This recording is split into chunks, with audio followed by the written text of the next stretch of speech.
Hello everyone, what's up? My name is Keith Griglen, Griglen, if you can't pronounce that, and I will be presenting my game called Warriors Road.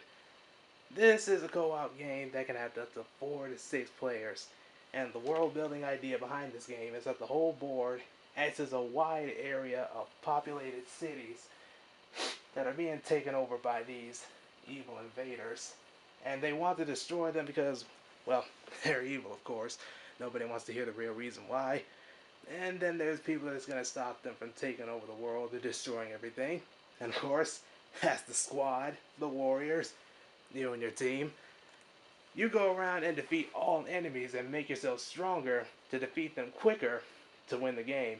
But if all players are defeated or if all the cities are destroyed, then it's game over, man. That is the objective behind it all. Now, I'll be going over the starting setup of the game. The board is a 2x2 hexagonal grid. We have all these spaces all over the board that you can pass over. There are no obstacles, so you can pretty much move anywhere. Of course, movement is determined by dice, as using a d6 or a six-sided die. And if you want to cross over, well, let's see. There's a pretty much a horizontal border right near here. That had a little bit of trouble of alignment, so right around here doesn't count as a space. You can pretty much just cross over to the nearest space if you want to, kind of like this. Anyway, as you can see, there are multiple pieces on the board. Pieces on the board. And the pieces that are set in the center of the board are the player pieces, which are right here. The small red and blue pieces, as well as the other purple pieces, kind of like these right here, they are the enemies. Then they pretty much have labels that show their position. They're pretty much labeled. Like for example, this red piece, each and every red piece has a red V. The blue pieces have blue V's. And of course the tall purple pieces have purple V's. And they all have numbers pretty much showing their position. So you pretty much keep in check on who you're attacking. And there's also small green pieces that are on a white circle, spaces with a white circle, and they're your healing tokens. And there are also these gray clustered gray spaces that act as cities. And then all these right here, and enemies will try to destroy them. And as you can see, some enemies are already positioned around them. So, again, no obstacles on this board, so you can pretty much pass right through them. You also have the use of cards and resources. Pretty much have a blue deck, a red deck, a yellow deck, and a black deck. Each of the decks is laid face down where the board shows to put them, pretty much where they are right now. And then we put two of those cards from each corresponding deck right into the empty spaces right next to them. And I already have them laid out. And the black deck has skills that are only accessible to the enemies, which is the enemy deck right here. The green deck is your means of getting these skills, as they are not given out freely. They pretty much act as money and are pretty much categorized as such: 500Z, 1000Z, 1500Z, and 5000Z. And you pretty much use these money to pay for these skills in order for you to get them. And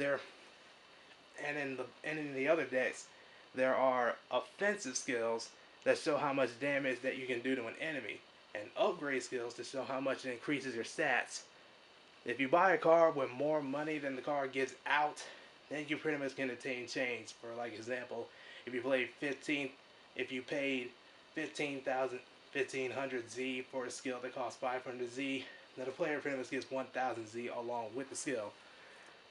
When the game starts, each player pretty much gets 1000Z each.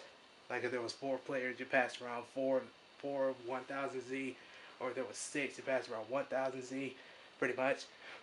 Every player has a player card that they choose, which show their stats and what will be explained. Energy, which will be explained later on. Enemies also have a card that displays all of their health, just to keep track, right here. And here are all the player cards, right here. The players, and now we pretty much move on to the action procedures. players pretty much have the first turn, which is the player phase. The players pretty much have these lists of actions that they can use for each of their turns. We can roll dice for movement. And of course, the dice roll is the only thing that affects this action. Everything else is completely deterministic. We can pretty much use money to buy supers, ultimates, and stat booster cards, which are the offensive skills and the upgrade skills. We can using an offensive skill or an upgrade skill. Of course, you only pretty much have like a three card hold limit, and you have to discard them right here after use. And you can declare an attack on an enemy, just a regular attack. You can defend to have your damage, but this action can only be used once. It cannot be repeated. You can charge up for 1 dot of energy. And finally, you can heal 1000 HP at a city. You can only choose 4 of these actions for each turn.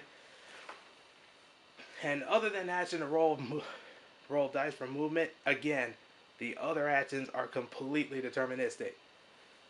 Actions can be repeated except for defending. Like for example, a player can roll dice for movement, attacks this enemy twice, and then pretty much can buy a skill.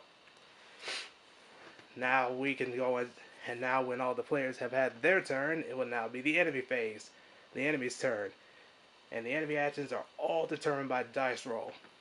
And by using a smaller 6-sided dice, they will have their list of actions that are when you roll 1 or 3, enemies will attack nearby players. If no one is near, nothing happens. Like for example, if that player was right next to this enemy and it was the enemy's turn, that player would take damage but if no one is around, you're pretty much safe. Roll 2, all enemies will take half damage from all the attacks until the next enemy phase. Meaning no matter what you do to the enemies until their next turn, they'll pretty much take half damage from anything you throw at them. Roll 5, enemies uses an offensive skill from the black deck and attacks nearby players. If no one is near or in range, it counts as a miss. And their offensive skills come from the black deck here. This is their enemy deck.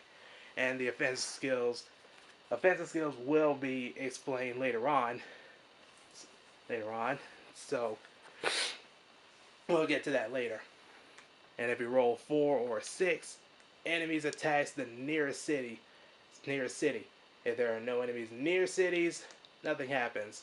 But if there are enemies like these here, or these guys right here, if you roll a 4, they'll cause 1000 damage from each enemy to the city that they're surrounding. And if you roll a 6, 2000 damage from each enemy to the city that they surrounded.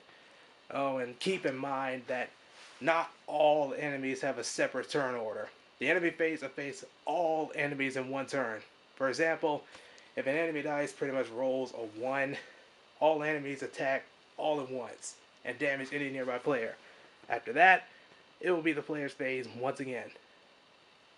Now we go on to the attack procedures for players and enemies. Both factions have a radius in attacking, though the radius is the same for everyone, and the radius is well shown around each enemy. As you can see, there's most of the normal space you see around here are pretty much blue, but then you pretty much see some red around there. That's where the attacking radius is. And so apparently that is the regular attack radius for both factions. And if you step in that radius, you'll pretty much be exposed to an attack. Players have the same type of attack radius no matter where they move. Offensive skills, however, when used as an attack, can reach 5 spaces in any straight direction. Pretty much like any straight direction. Pretty much whatever direction you go to, it moves 5 spaces straight. Okay, I'm probably going to have to end this video here because this camera can only record like 10 minutes. So I'm just going to have to upload a part 2. Until then, see